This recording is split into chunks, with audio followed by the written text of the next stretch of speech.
and I'm the Deputy Headmaster at St Paul's, and I guess the key thing is, in this setting, is I do the liaison for Tihoi, and the induction process, which starts tonight, is really, really important, and you'll get some information from me. You'll probably get the more valuable information from Mr. Pete Evans and Nicola Evans as well, who's also here to support. So just want to introduce Peter Evans, who's just down to my right, your left, and Nicola Evans, his better half, is just over there. So welcome. They've kindly made their way up. They've currently got students on the mountain doing alpine, and they've also got students and parents in the bush doing parent tramp number 2, and they've still managed to make it up today. So huge effort from them, and hence why we don't have as many other staff down that have come to today.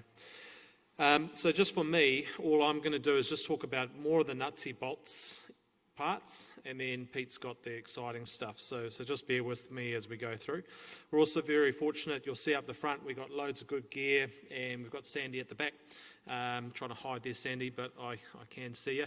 So Sandy, who runs the school shop, they do an outstanding job with the gear, and the thing I will say about the gear is the gear has been tailored and picked over time by both Tihoi and the school shop, so you know that it's going to last from the outdoor sides of things down there, and if you do have any problems, it's a lot quicker and easier to sort out. So I definitely advise that you do see Sandy book a time, ask any questions at the end, and Pete will cover gear throughout his presentation. For me, so I didn't go to Tihoi, and I went to a public school up north, and didn't get the opportunity that the young men have sitting in the seats today. And I'm sure there's some dads that did go through, all right, that are also sitting in the seats. But it's definitely the opportunity of a lifetime, especially as a year 10 when you are going through an interesting stage of your life. Okay. Today is a big stepping stone in trying to hopefully get rid of some of that anxiety of what to expect, and also for the day students that will go down to Tihoi next weekend, you'll also help to hopefully alleviate some of that anxiety. So just some things. So just the start of next year is intake 1. All right, I often get this question, and it's good to tidy it up. Now there's no requirement as an intake 1 student to come to the main campus at the start of the year. Okay, so your start of the year will be when you enter Tihoi for the first time. All right, so there's no coming to the main campus and then going down. For the intake 2 students, they will start at the main campus during their normal dates. There is also no bus down on that first day, all right, and that's probably twofold. One, it's probably the best amount of time you're going to get as a parent or a caregiver to take your son down there and the conversation that you're going to have. And 2, we just simply can't fit all the gear on the buses. So just hopefully get those 2 clarified. Technology, so this one's pretty strict. Strictly no phones, strictly no smartwatches, vape devices, any electronic devices, okay, and they do come with a pretty harsh consequence of a possible gross misconduct, and we don't want people to miss time whilst they're at Tihoi, okay, so yes, some of you might battle with the third arm, boys, the phone, all right, but just make sure, please, maybe prep yourself before you go down rather than just trying to go cold turkey on devices would be my advice. We did have to cover this last time, but I really hope we don't have to too much, but I'm going to mention it, the mighty COVID that we have had to battle, and gone are hopefully the days of writing multiple letters to get Auckland parents across borders, Northlanders across the borders and whatnot. We don't know obviously what next year looks like. Hopefully it is more stable.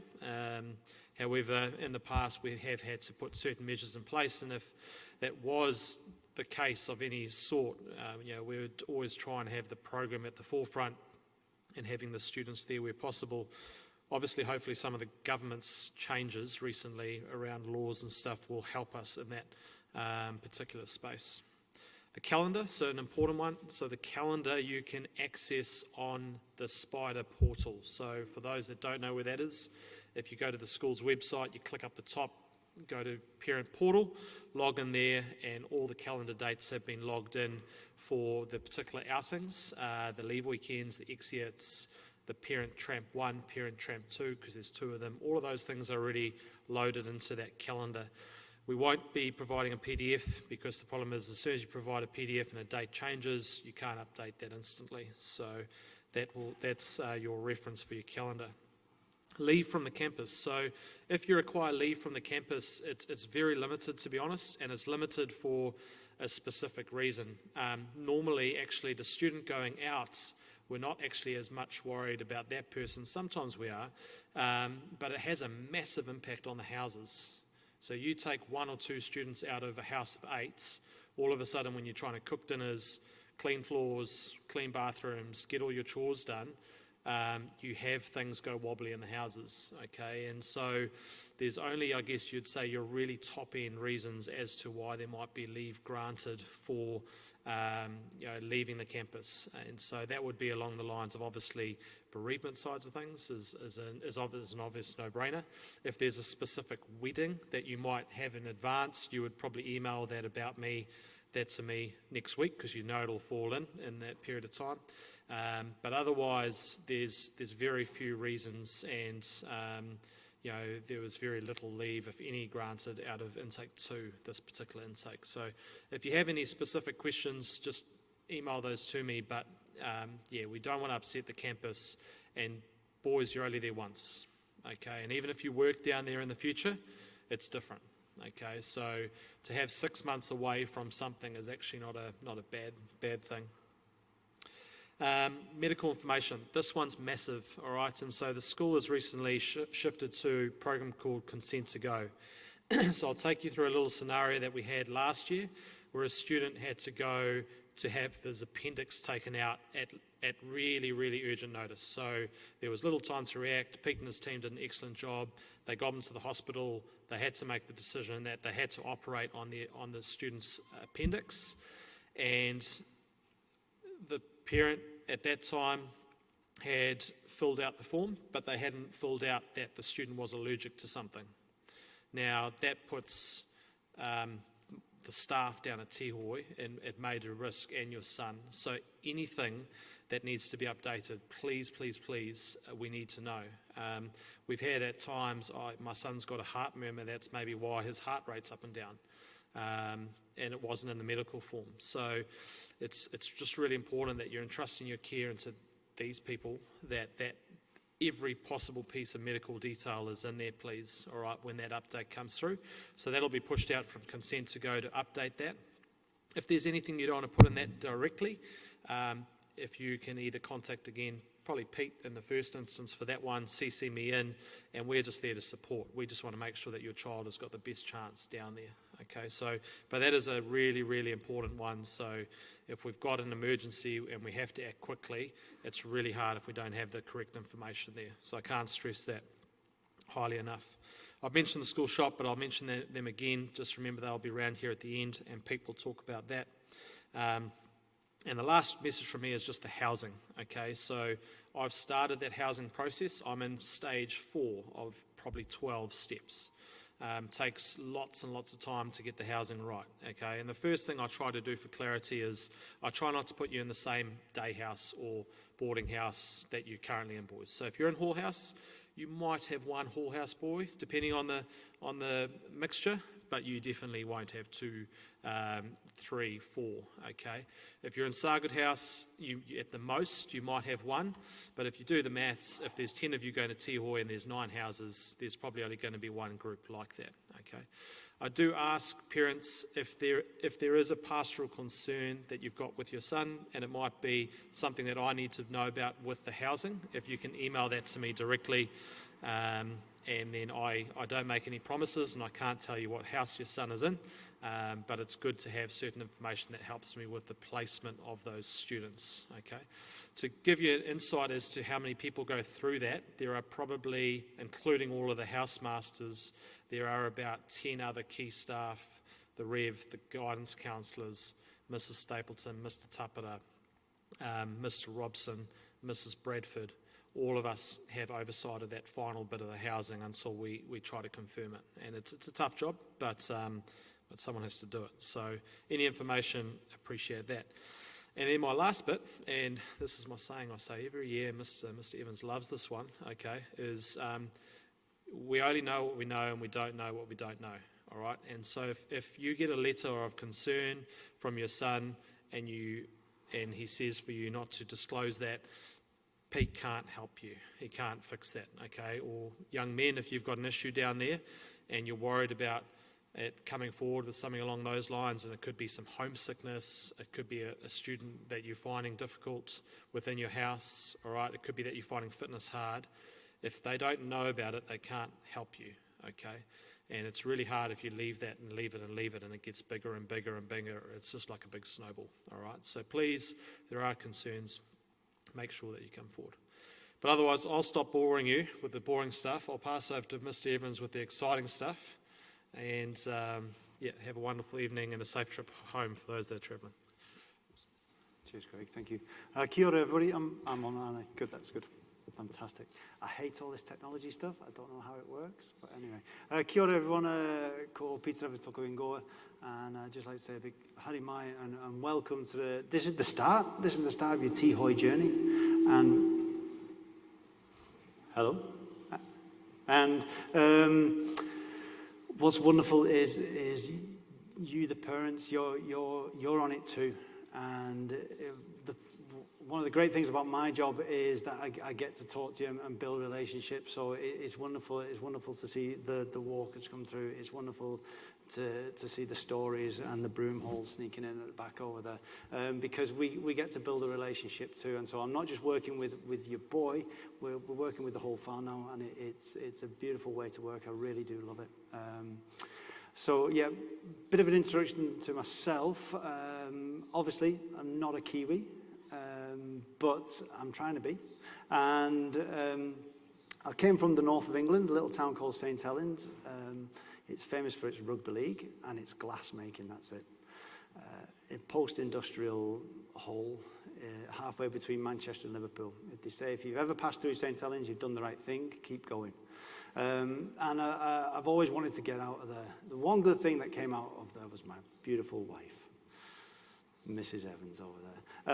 And we wanted to get out, we wanted to move and explore the world, and we did, and we found the beautiful Aotearoa, and we started working at a girls' version of Tihoi called Kahanui over in Aporiki, and I loved it, fell in love with it. It was a fantastic way to work, and ever since then I've just built my career and our lives around working at places like this. And so to get to one of the pinnacles of the outdoor industry, the director of Tihoi, it's a huge thrill and a huge honour for me. And I'm really looking forward to starting next year with your boys and with your families. It's going to be an exciting time. It sounds a bit weird. I've got, like I say, there's a few boys here who know this already because they were born there. Like the Walkers, like Caleb, like Devaden, but not a lot of people know where Tihoi is. So that's New Zealand. Tell me if I'm going too fast. And I don't know if my pointer's working. Oh, there we go, it is. So we're kind of snuck in right here, just on that northwest corner of Lake Taupo, and it's beautiful and warm, and lovely and dry, and it's like that all year round. In fact, have I got, oh, look at that, who did that? He's just earned his can of Coke, hasn't he? And yeah, that's kind of where we are. We're back onto the Puriora Forest, which is a beautiful part of New Zealand, pretty rugged.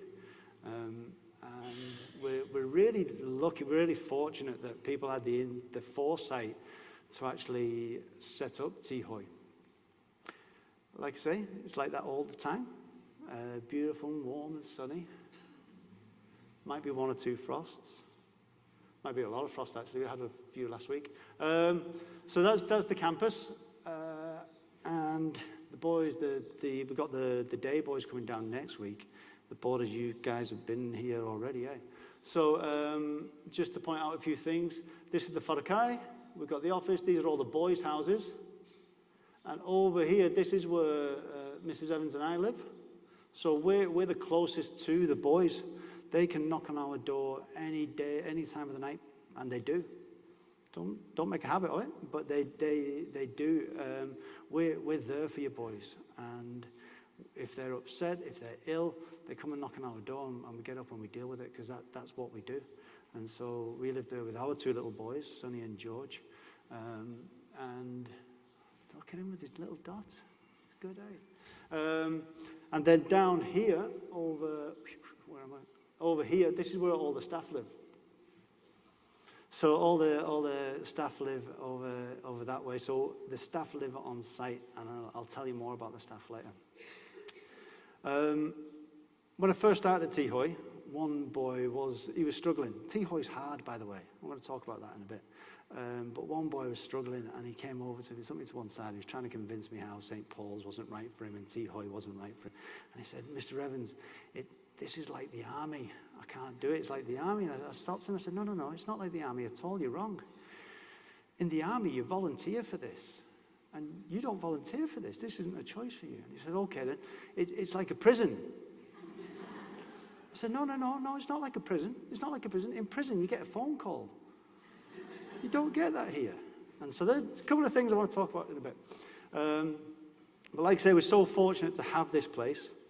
We're so fortunate to have this place because of the foresight that has gone into it. And it started back in the 1970s with the headmaster at the time, whose name is Tony Hart. There we go.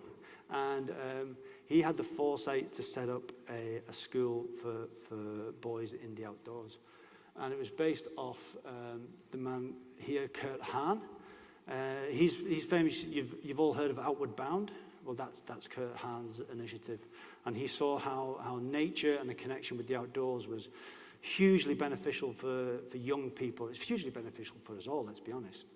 But it's hugely beneficial for young people. And Mr. Hart got onto this, and he started exploring and developing things. And in 1979, they started the first intake. And the haircuts are still the same to this day.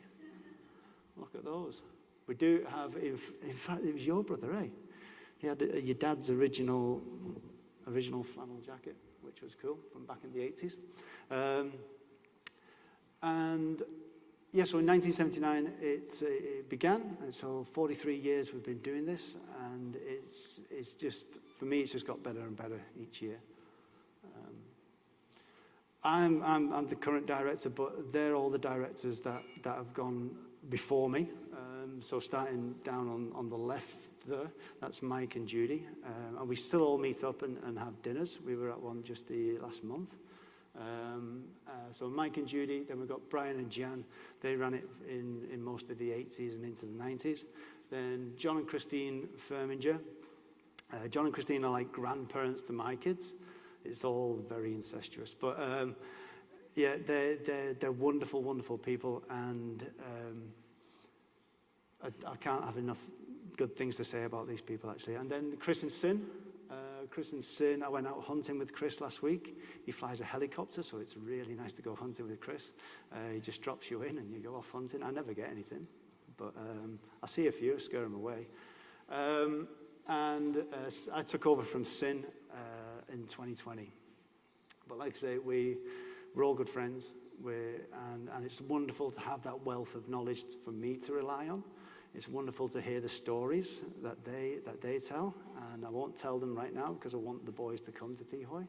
But they're just nice people, and it's a real privilege to be part of that. So I'm going to go into a few things. I'm going to go into the whys. I'm going to go into the hows. We're going to go into the nitty-gritty of gear and things like that. If I'm looking at my watch, it's because I have about 120 people in the outdoor, probably a bit more, in the outdoors at the moment, and I'm going to be getting messages to tell me that they're okay. So if I'm looking at my watch, I'm not being rude. It's my messages are coming through to say they're okay. If I run off suddenly, they're not okay. But that never happens. We've got Parent Tramp going on at the moment, and it's great getting. So you guys are going to go on Parent Tramp. Is that a spoiler alert? Did you know that? So the dads all turn up in the bucket hats and stubbies. The mums all turn up in their Lululemon leggings and and everything, and they show up on Sunday, they'll be soaking wet and look like they've been dragged through a bush backwards, but they'll all have a big smile on the dial, and that's all they want. But that is going on at the moment, so if I'm a bit distracted, I'm sorry about that. So let's get back to it. Three main focuses. The three main focuses of Tihoi, why we do it. Well, it's all about connection. So the first one is a connection with themselves. We want these boys to know exactly what they're capable of and then push it. We want these boys to learn how to look after themselves, be independent, and you can't do that when you're sat at home on your phone. We want these boys to be resilient, and that's a key word that's been so prevalent over the last couple of years of COVID, about building resilience. And so with the boys coming through, I sometimes feel like we've got to start again. It's such an important trait to have, and we do that in various ways. The main way we do it, boys, and I think I talked about this when you came down, the main way we start building resilience is we take you away from home. So you have to do those things. You have to be independent. You have to work hard for yourself, and you have to work with each other. We do that in a few different ways. The boys will cook for themselves twice a day. They'll clean their houses each day. They'll make their beds each morning. We put things in like solo that you can see the boy up at the top doing. So my boys right now, in 4 weeks time, they'll be doing a 44-hour solo. So we're going to drop them off in the bush, and for 2 nights we give them a good lunch, and we get them in just before lunch, so they have a good meal in them. They get some food to tide them over. But for 2 nights, they're out there on their own in the bush. And the idea of that is reflection. The idea of that is to show independence and to prove to themselves that they're okay on their own. We're in a hyper-connected world, and sometimes it's nice just to switch off. I'm sure if I offered your mums and dads 44 hours on your own, you'd be like, yes, please, for the love of God. That would be wonderful. But connection with self is one of the factors. Next one would be connection with others. We want these boys to be able to work with other boys, regardless of whether they're your friend or you've just had an argument with them. In fact, sometimes we encourage arguments because it's a skill. We've got to learn how to argue, and argue respectfully, argue thoughtfully and carefully. And so we put them in the houses, and those houses can be a little pressure pot.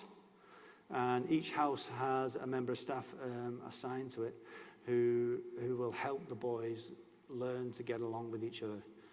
And sometimes we kind of hope that the boys don't get along because it gives us something to do with the boys. It gives us something to work with, and that's when we start to see those results. So we teach them how to lead. We teach them how to follow. We teach them how to build a team. We teach them not how to drink out of the wetsuit booties, but it's about, that for me is about a shared experience. And you build connections by sharing an experience with someone. So within 48 hours of arriving at Tihoi, the boys go out on a house tramp. They'll be out in the bush tramping. And it's about removing that group of boys away from Tihoi and just getting them on their own where they can. There's always one, isn't there? It's usually me, so thank you. So it's about getting the boys on their own, away from Tihoi, where they can actually start to build those connections, share that experience, drink from booties, go for a swim, but start to build their own stories.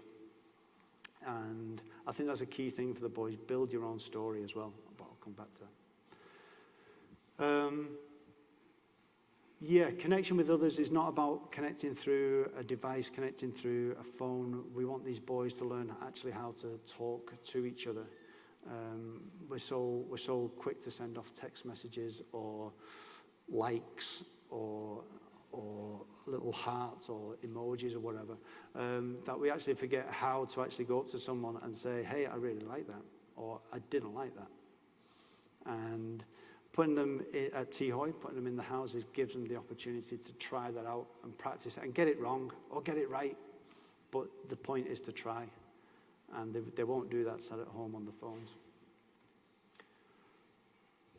The last part of connection is connection with place. Connecting with nature, being in a real environment. Have you seen the weather this weekend? Have you seen the weather? We've got a group up on the mountain. They're facing 65 kilometre per hour winds. Is that creeping over to me? Should I do that?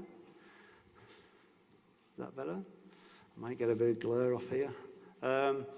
It's about connection with place. It's about connecting with an environment in a multitude of ways. And the way we do that is through the outdoors.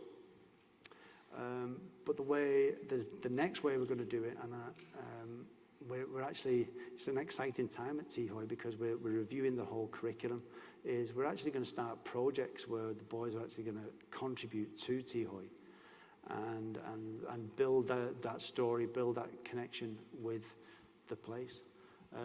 Build some turanga waiwai, some actual, this is where you stand and this is what you're standing for. That's actually, those two photos were from this intake. So that was last week, the Ruapehu one. The one looking out to Tihoi was last week. They had a wonderful weather window and they made the most of it. They nearly summited. And then that's Ollie down in Waitomo in the caves. And that won a little inter-staff competition for a photo. Yes, that's Ollie Jones down there. But by doing a variety of activities, we open up different ways for the boys to connect. So someone might be great at kayaking, but not really enjoy tramping. Or someone might be wonderful reading a map, but not necessarily great going down a cave. And so it's just finding a different avenue for each boy to actually interact with the environment. Now, in our comfort zone, this is how we do it. So when we're in our comfort zone, it's a lovely place to be. Sorry, I keep moving around. I can't keep still. So I don't know if you're going to have that follow me. But when we're in our comfort zone, we're kind of sat on the couch. We're in our bed. We're with our friends. We're doing something that we've done 1,000 times before. And it's a nice place to be. And there's time for that. It's a good place to be. It's not like it's a bad place. It's just a place to be. Like I say, there's time for that at Tihoi. And so we give the boys downtime. Like I say, it can be a pressure pot. And so it's really important for the boys to actually release that and have a break. Take some time to themselves. Be with friends and make friends as well. But the comfort zone is nice, but nothing ever gets achieved in the comfort zone. So we need to get you out of your comfort zone. We need to work in an area where you're actually pushing yourself and testing your limits. And we do that in a variety of ways. Like I said, we take you away from home. We put you in a house with 7 other boys. We take you into the outdoors. Have you seen the caving one up there? Caving's not really my thing. Although when I do it, it's like it opens up this weird world that you wouldn't think existed. But yeah, when you've got to take your helmet off to squeeze through something, that's not really my cup of tea. You can see Charlie there, who's about to walk backwards off a 40-meter drop. You've got Ben, who's shooting down rapids. And then every day the boys will do some fitness. Currently, the boys are running about 9 to 15 kilometers when we're doing our fitness. We're building up to a half marathon. And it's about getting outside that comfort zone and realizing that you can do this. Realizing where your limits are. I have to tell you a story. I went to pick up my boys the other day, and I was kind of limping. And I limped in, and my boys' teacher said, "Oh, Pete, what's the matter?" And I said, "Well, my job is to keep up with 14-year-old boys." And my soul can do that, but my body's telling me I'm wrong. And I get a bit sore because I'm out doing the fitness too. And I sometimes struggle to keep up. But we sent the boys on an hour-long run the other day, and some of them clocked 15, 16 kilometers, which is fantastic. But it's about testing that limit, getting outside of that comfort zone. And that's where the magic happens. So once you get outside the comfort zone, that's where we start to learn, that's where we start to grow, that's where we start to develop. And that's the magic of Tihoi, because it automatically puts you outside of that comfort zone. Now, once you get out of that, we call it A&E. And we don't want to go there. We don't want to go there. So what the thin green line represents is the Tihoi staff. That's what we do. We're here to draw the boys out of the comfort zone, but provide a safe limit for them not to break themselves. And which brings me nicely onto the Tihoi staff. We, first of all, boys, will never ask you to do something we're not prepared to do ourselves. And that's why I usually limp around here, because I'm not prepared to send you out on a run without me doing it. You can see up in the top right, that's just before we do the fitness test that we ask the boys to do. You can see down in the middle there, we sit in a classroom and we talk about the philosophy of Tihoi. We talk about how we can work with these boys a lot better. We talk about the theory and the way we can incorporate these boys more into the program. We train hard, and we do a lot of the activities in our own time as well. So we'll be out there kayaking, we'll be out there rock climbing. And then the last thing we do is we socialize together. It's actually a really nice place to live because we all get along. Not all the time, and that's okay. Not all the time. That's what families do. We don't always get along, but 90% of the time we're just good friends, and we get to hang out. And so you can see Cam and I've pressed the wrong one. You can see Cam and Tammy and Stu over there in front of the climbing wall. Cam's one of my best friends. Tammy's I've known for years, and it's just so nice just to go to work and actually have a laugh and a joke with these people. A variety of characters, a variety of backgrounds, and they all bring a different element to Tihoi and bring a different element for your boy. The wonderful thing about that is, I don't say that lightly, it means that your boy will connect with someone down there.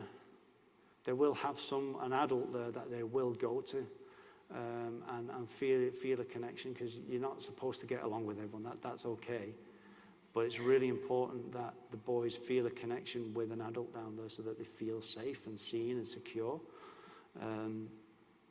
And so having a variety of staff, having a variety of personalities means that your boy is going to connect with someone down there and feel like they can go to someone. The outdoors. So this is where the rubber hits the road, let's be honest. This is why you're sending your boy to Tihoi, to get into the outdoors and enjoy and have those amazing, huge experiences. The outdoors is something we're hugely passionate about. But the small print on that is we are not an outdoor education center. We're not an outdoor education school. We are a social education center that uses the outdoors as a tool. So the outdoors is just there to accelerate that learning, accelerate those connections. It's not actually our focus. Our focus is your students. My students, your kids. So just want to get that straight first of all. So the outdoors, like I say, we've got a variety of activities, everything from running up Ruapehu to climbing in our own back garden. That's actually, the climbing wall you see there is actually at Tihoi, that's our chapel wall. To whitewater kayaking, to just going bush. The simplicity of just going bush, and that's something we try to do at Tihoi all the time. We try to get back to basics, and just get the essence of the outdoor activity right down to basics. The staff are hugely passionate about this, and they're hugely passionate about the gear. If you've got any questions for gear, please flick them through. The staff love talking about gear. They're gear freaks.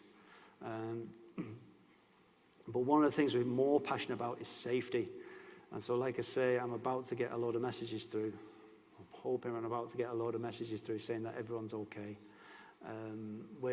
If it's not safe, we're not doing it. It's that simple.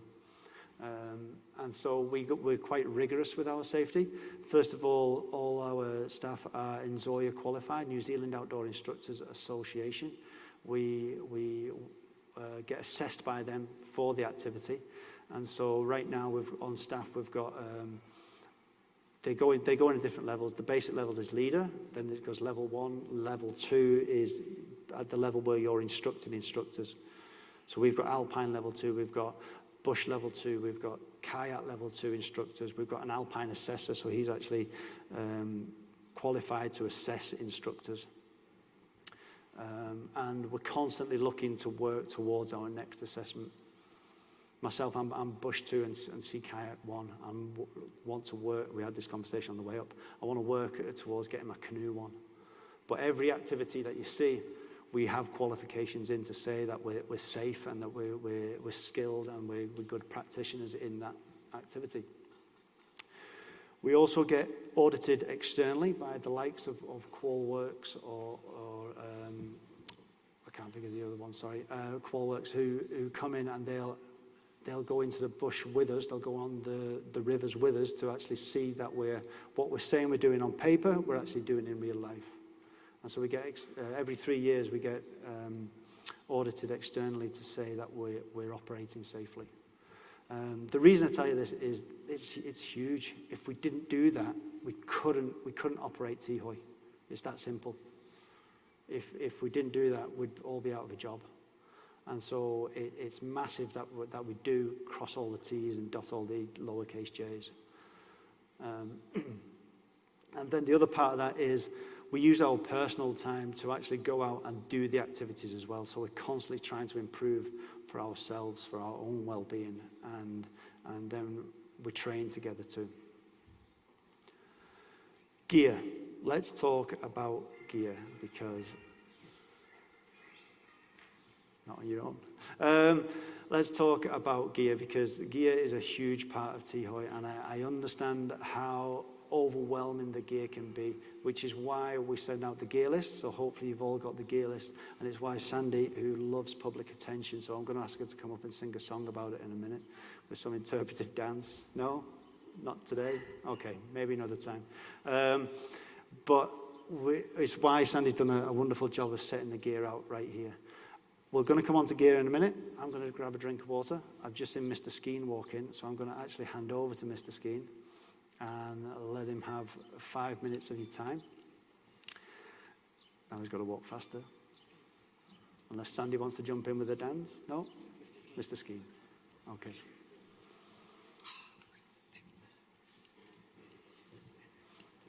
How you doing, mate? The spotlight even, sir. This is next level flash, isn't it? I know.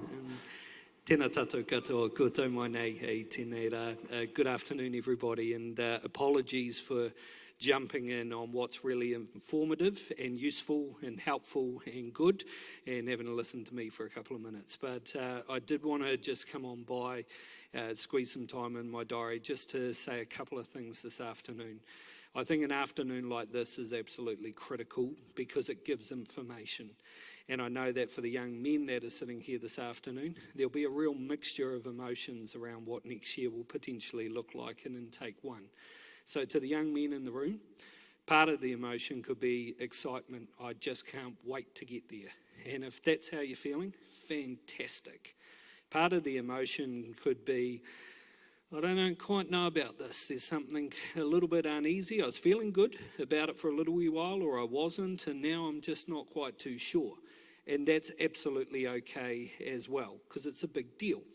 And part of it could be just sitting there going, I just don't actually know if this is for me. And every time I look at boots like that and a bag like that, it just kind of tells me a little bit more, I don't know if I'm cut out for this. And that's okay as well, because you're going to have all of those emotions and everything else in between up to now and beyond now up until when you arrive down at our Tihoi campus.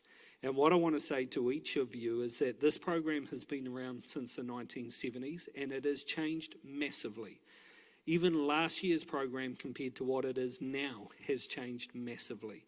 And Mr. Evans and his fantastic staff are constantly working, understanding that for some of you, the outdoors has not been part of your life in a major way to this point in time. So you arrive down there and they expect that everybody is seeing the bush and seeing rivers and living away from home for the first time ever, regardless of whether you're a day student, a boarder, regardless of what activities you've been involved in to date. And that's really important because they're going to take you where you're at and then they're just going to work really hard with you to ride through what the experience is like. Because sometimes you're going to absolutely love what you're doing down on the Tihoi campus, and at other times there's going to be moments of I'm wet and I'm cold and I'm a bit grumpy, I'm tired, I'm over it. And that's why we deliberately within the program have breaks away from the campus. So you can come back, you can talk to your parents, to your wider whānau, you can catch up with mates, and you can share what's going really well and the sorts of things that are frustrating you at any given moment in time. But what I want you to know is all of those emotions are actually part of the experience and they're good for us. Because as we go through life and we're met with a whole bunch of other challenges, we're able to reflect back and go, once upon a time, I remember how frustrating that dynamic was or working with that person and somehow we found a way. So that's why this experience is just so important and we're so proud of it as a school. To the parents that are here this afternoon, thanks so much for taking the time. I appreciate that you are busy people. And by you being here this afternoon, it allows our team to unpack some of this information. But we also know that once you walk away today, it's not like you've got all your answers sorted and there's no more questions left. So I really do encourage you post today that at any stage, if you have further questions, just reach out to Peter and his team or to Craig Hardman, who has responsibility in this particular area, because our team will be really happy to answer your questions and in turn give you clarity and confidence as you're preparing for this adventure that awaits. Please also know that from our perspective, we are constantly in communication and connection with the staff at Tihoi. I travel down there every third week. Mr. Hardman travels down there every third week in between, and then for the third rotation, there's another senior staff member. So we have one of our team down there every week on top of Google Meets and other things because we want to be present. I have this wonderful task of having a dinner with every single house during the rotation and or a breakfast with them.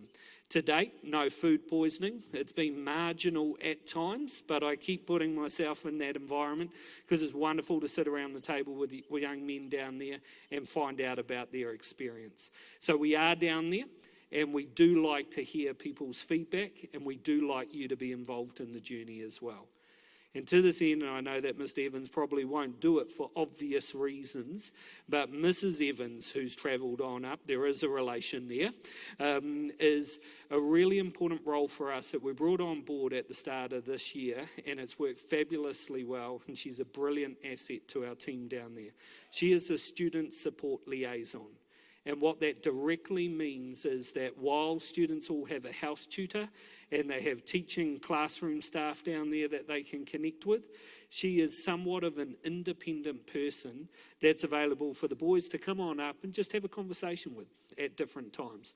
She's also a wonderful person for you to actually go, look, I don't need the house tutor to know right now or the director to know, but I want somebody to know that actually when my son arrived back and during the time on exit and now as he's returning, I want somebody to know this little bit of information because it might be helpful. So she plays a really key role in our overall pastoral support of the young men while they're down there. So please use her as a resource and all of our team because we care, because we love this program and we're excited about what it does for young men. So I'll leave you to continue to unpack a whole heap of information, but just publicly again, sir, thanks for your outstanding leadership of the Tihoi Venture School, and to you and your staff, all the very best when it does come time for these young men and whānau to join you. Take care. Ngā mihi. Cheers, Ben. Thank you very much. There you go, Mr. Skeen. The reason I do that is he's very busy, and so it's nice just to open up the floor for him.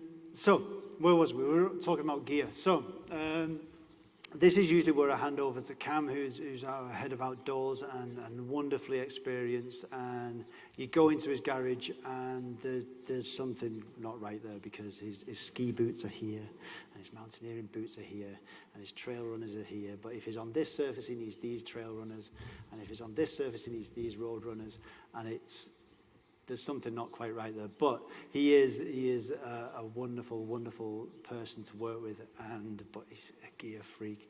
I was just going to walk through and point out some key parts of the gear that you need to be considering. First of all, being a working class northerner from England, I was always taught you spend money on your boots and your bed, because if you're not in one, you're in the other.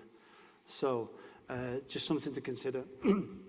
The boots we got here are fantastic boots. These solo ones are all one piece of leather. That's something to consider. And they'll have a rand in here. Oh, far out. Thought I pressed something. They'll have a rand in here, which means they're a good, solid boot. And we'll teach the boys how to look after them as well. So, Polypros. It's not a fashion show, but the base layers that the boys wear shouldn't be cotton, so we look for merino or for polypro. The reason, or not lycra either, we want something that's going to keep them warm at the end of the day. So synthetic or wool is the best bet for that. As we come on through sun hats, and I'll talk about a sun shirt in a minute, but then the next thing it would be your pack. Your pack should fit you, so in the shop you should be able to, and Sandy's team have a variety of packs for you to get one that fits your boy. So try it on before you buy it, so that we know that it's going to fit your boy. Those travel packs you see, the ones that unzip at the front, are useless. The zips break and they just get shredded in the bush. So you want yourself a nice, good, solid tramping pack. Your sleeping bag. Sleeping bag is hugely important. I lied before, it gets freezing at Tihoi. Sorry, spoiler alert. Last week it would have been about -2, 3, something like that.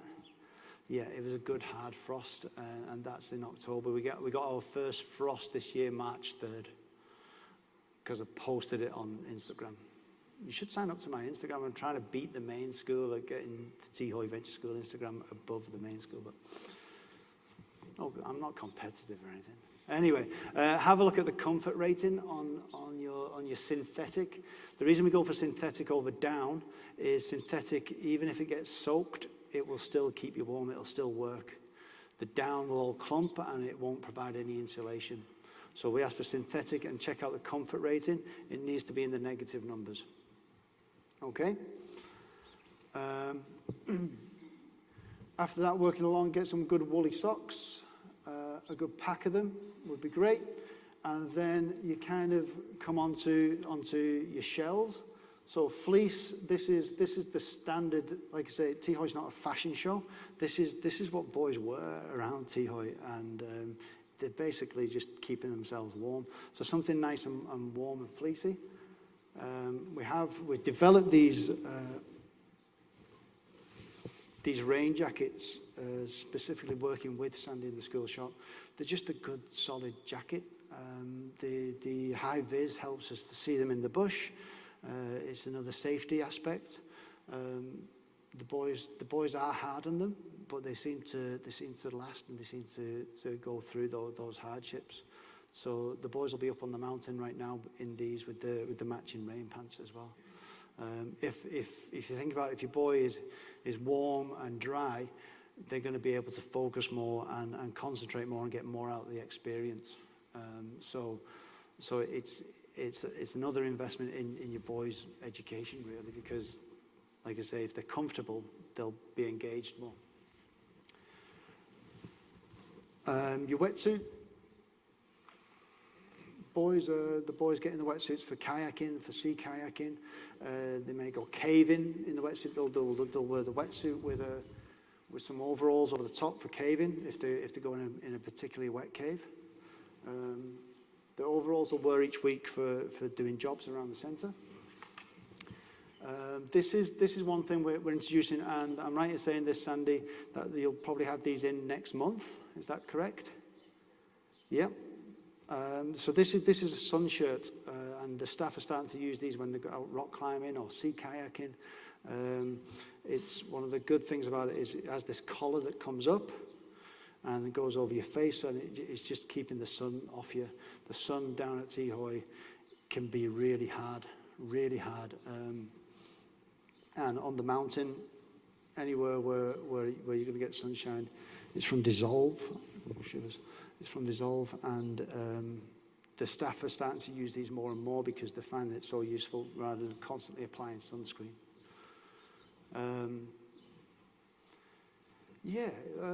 Not sure what else to talk about there. This is going to be out here afterwards, so please feel free to come through and have a look around. Like I say, I'd put my money in the boots and the bed. And after that, maybe a rain jacket. But we do teach your boys to look after their gear. I think that's a key thing. We're so lucky to have all this gear, to have all this equipment, that we actually teach the boys to look after it. Where are we up to? Okay, so a typical day at Tihoi. Now, I used to have a timetable up here so the boys could actually see what a typical day would look like. But at the moment, that's changing. The school's undergoing a review, and Tihoi is undergoing a review. And so I've put together a timetable, but I've not even shared it to my staff yet, so I'm not going to share it with you just yet.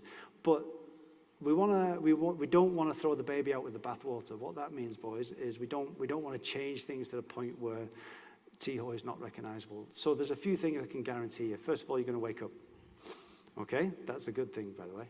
You're going to wake up, and but while I talk about that, we're actually basing a lot of the changes on research. So we actually want to look at how the boys are sleeping and what times the boys are sleeping as well.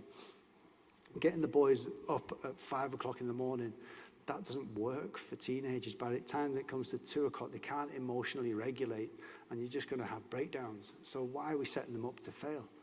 So we're actually reviewing how the boys sleep at this stage in their life and using that to base the program. But you're going to get up and you're going to have to clean.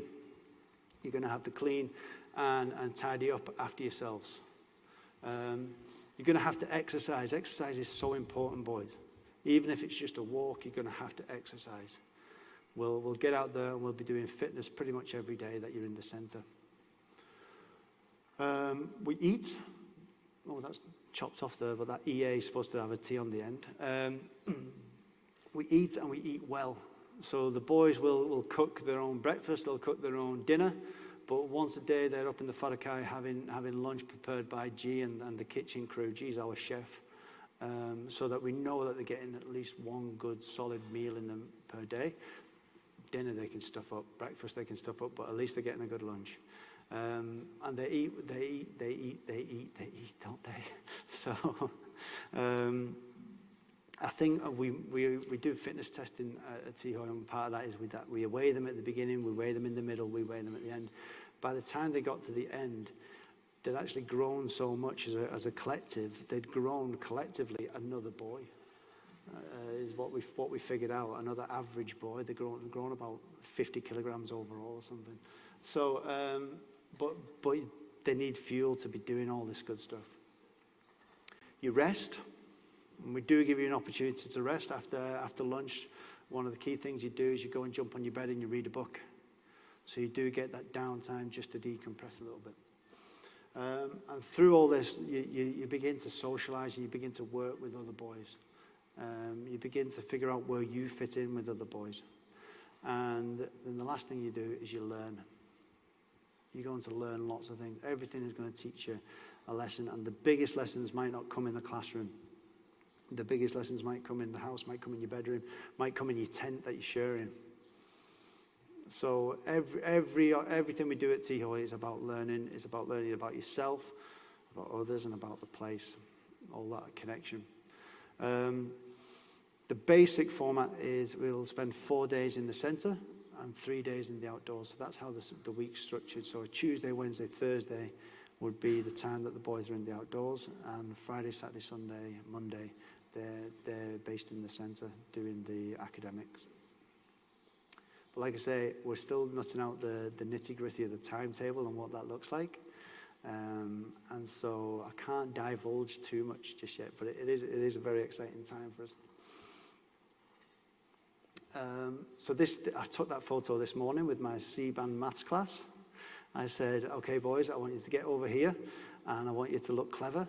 And they kind of like looked at me, and I said, okay, well, put your hand up as if you know the answer. And they did. There you go. They're technically models now.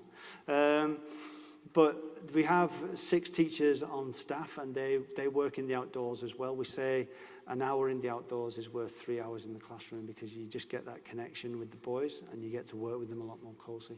We've got some fantastic facilities. We've got 3 new classrooms. We've got another classroom on the way. We've got the outdoors as well. And that's a key thing. Learning and the academics doesn't just happen in the outdoors. This maths class right here, they're planning out where the new staff house is going. So we're getting a new staff house coming in over the summer. They've just measured it all up, and they've figured out the area, the footprint it's going to take. They've figured out the concrete pad for the garage. So it's actually got a realistic edge to it, and they're out there, they're measuring, they're doing it outside the classroom. Technology, we do use laptops, we do use the Chromebooks. Please bring your Chromebooks to Tihoi. Please bring your charger for your Chromebook to Tihoi. You'd be surprised how often I have to say that. But they come out at the beginning of the class, they go away at the end of class. The boy never goes back over to the houses. That's the only time the boys are in front of a screen, is for their academics. And even then we try and limit it. Coming to the end. So, key thing is communication. Like Mr. Harmon said, we only know what we know, and we don't know what we don't know. If you need to communicate things with us, otherwise we don't know. I'm going to be communicating with you. Mr. Hardman's going to be communicating with you. And the next step from this is you need to be communicating with your boy. Your boy won't have their phone, they won't have their email. You need to sit down and write a letter. You will be writing a letter home each week. This is a weekly argument I have with the boys. I don't know why. You will be writing a 2-page letter home each week to your parents. It's going to be handwritten. It's going to go in an envelope. I'll teach you what one of those is. It has a little stamp on it. It's exciting. That gets put in the post box and gets picked up. And that's going to go off to your parents. Parents, please write to your boys. I can't stress it enough. It is huge. I brought a book, and I meant to bring it. It's at the back. It's all about parents just being there for the boys. And the fact that you take the time to sit down and write to your boy is massive. They hold on to those letters. Nobody ever keeps a shoebox full of text messages under the bed, but you keep a shoebox full of letters and cards under the bed. And the fact that someone's taken the time to sit down and actually write down their thoughts and feelings and hopes for you is fantastic. Sorry, thank you. She's got a use. That's good, eh? I'm brave, Anna. So it's this book. It's called The Power of Showing Up. And it's just about parents being there. Even right now, just by being here, parents, you're changing the neurology of your boys' brains for the better. And by connecting with them and in a variety of different ways, you change your boys' physiology of the brain for the better. They learn more, they're more settled, they're more soothed, they're more seen and secure. So thank you, but keep it up. If you don't write to your boys, I'm going to give you a phone call and have an awkward conversation with you. okay? I'm more than happy doing that because it's something I strongly believe in. During the intake, if anything's happening, if anything's going on for your boy, we'll be in touch, we'll let you know. I'll pick up the phone and I'll call you. If anything's going on at home, please let us know. Sadly, we've had, just in this intake, we've had a few deaths in families that we've had to work with the family just so that we get the best out of it for the boy. But like I say, we don't know that unless you guys communicate with us. So if anything's going on, please let us know. If anything's going on at Tihoi, we'll be sure to let you know. We won't be phoning up telling you that he's raised his knee or that he's had a little argument. If it's a big thing, we'll obviously be on the phone. But we want to kind of build that resilience and build that independence. And so if they're having an argument, if they're struggling with another boy, we're going to work with them to get through those struggles. We may involve you at some stage, but we'll certainly let you know, but it might not be immediately. You'd be surprised how many phone calls we get asking, did he get my letter? Well, just assume he did get your letter, okay? We don't hold it back. Well, actually, that's a lie. We do hold it back. If those houses aren't clean, it gets held back. But eventually, they'll get their letter when those houses are clean. But communication is key. And I'll be putting out as much as I can on Instagram, Tihoi_venture_school. And I'll be putting out on Facebook as much as I can, lots and lots of photos. The other thing I get from you parents is you look through for your boy, and if your boy isn't on, they'll count faces. Or I see little Tommy's been on 9 times, and my boy's only been on 7. It's like, okay. What do you want me to do? And so, yeah, I'll try and get photos up of all the boys as much as possible.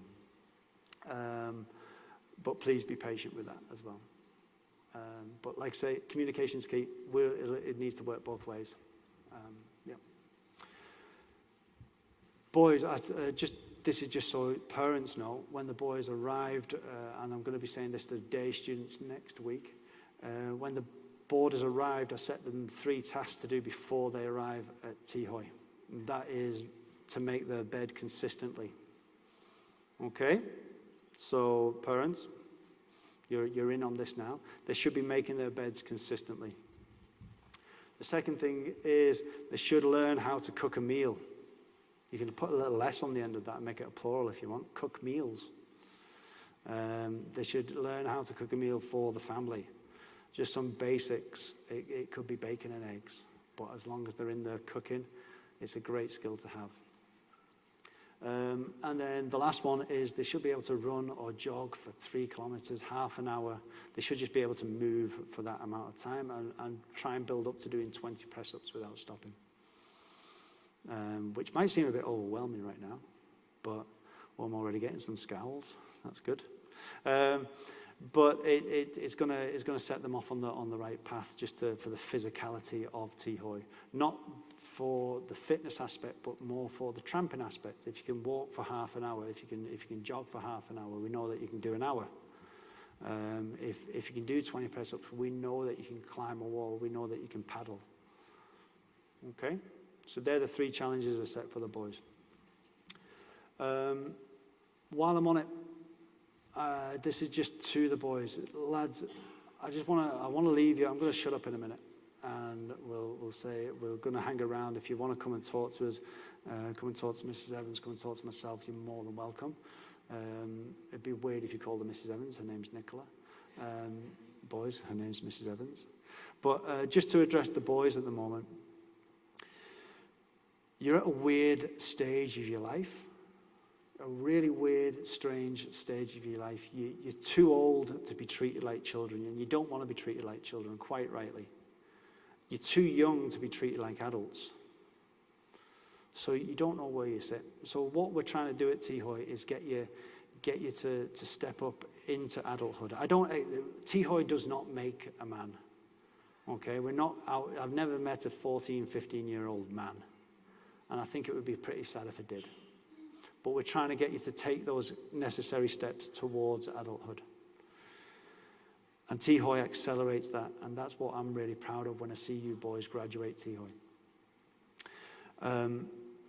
Some of you have not chosen to come to St. Paul's. Some of you have not had the luxury of that choice. And if you do come to St. Paul's, you certainly don't get to choose Tihoi. It's mandatory. You have to come. So you're at that weird stage of life that you don't get a lot of choice in things. What you always get to choose, though, boys, is your attitude. You always get to choose how you approach something. So you can come to Tihoi and be super negative. See how far that gets you. You come to Tihoi and be super positive. See how far that gets you. You get that choice. So while you don't get a lot of choice, it's like the army. No, it's not like the army, because the army, you choose to go to the army. While you don't get a lot of choice, you always get to choose how you approach things. So that's one thing I want to leave you with. Other than that, that's pretty much us done. Sandy's going to hang around if you want to talk about the school shop. Sandy's going to hang around if you want to talk about pastoral needs. Nicola's going to be over here. I'm going to be hanging around, hiding behind Sandy and Nicola. So you can, but please do, if you've got any questions, please come and ask. I'll put up here a little quote to finish with, and then after that, I'll put up my contact details. If you walk away from here and think, oh, I really wish I'd asked that, just please get in touch. Please get in touch. But really looking forward to Tihoi. Really looking forward to starting this journey with you all. And again, thank you so much for coming tonight. It's wonderfully appreciated. So, yeah, thank you very much, everybody. You're free to go. I'll leave that up there if you want it. Thank you.